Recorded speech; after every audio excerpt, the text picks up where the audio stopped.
ಎಲ್ರಿಗೂ ನಮಸ್ಕಾರ.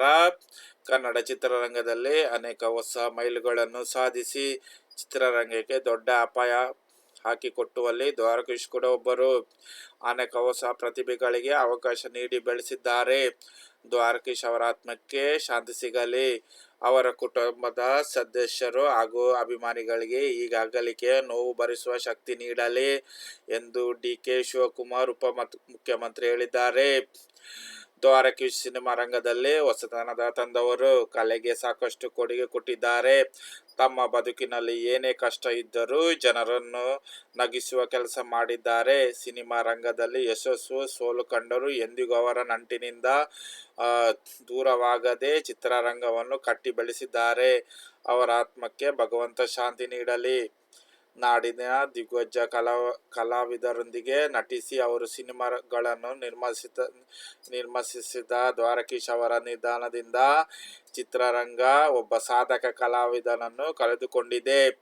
ಅಗಲಿದ ಆ ಹಿರಿಯ ಕಲಾಚೇತನಕ್ಕೆ ಸದ್ಗತಿಯನ್ನು ಪ್ರಾರ್ಥಿಸುತ್ತೇನೆ. ಅವರ ಕುಟುಂಬದವರು, ಅಭಿಮಾನಿಗಳಿಗೆ ಈ ದುಃಖ ಭರಿಸುವ ಶಕ್ತಿಯನ್ನು ದೇವರು ದಯಪಾಲಿಸಲಿ ಎಂದು ಬಿ.ಎಸ್. ಯಡಿಯೂರಪ್ಪ ಮಾಜಿ ಮುಖ್ಯಮಂತ್ರಿ ಹೇಳಿದ್ದಾರೆ.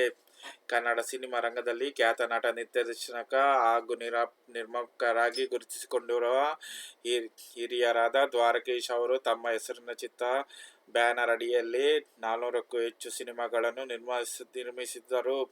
ಅವರ ನಿಧನದಿಂದ ಕನ್ನಡ ಚಿತ್ರರಂಗಕ್ಕೆ ಅಪಾರ ನಷ್ಟವಾಗಿದೆ. ಅವರ ಕುಟುಂಬಸ್ಥರು, ಬಂಧು ಮಿತ್ರರು ಹಾಗೂ ಅಭಿಮಾನಿಗಳಿಗೆ ಅಗಲಿದ ಆಕೆಯ ನೋವು ಸಹಿಸುವ ಶಕ್ತಿಯನ್ನು ಭಗವಂತನು ಕರುಣಿಸಲಿ ಎಂದು ಬಿ.ವೈ. ವಿಜಯೇಂದ್ರ ಬಿಜೆಪಿ ರಾಜ್ಯಾಧ್ಯಕ್ಷ ಹೇಳಿದ್ದಾರೆ.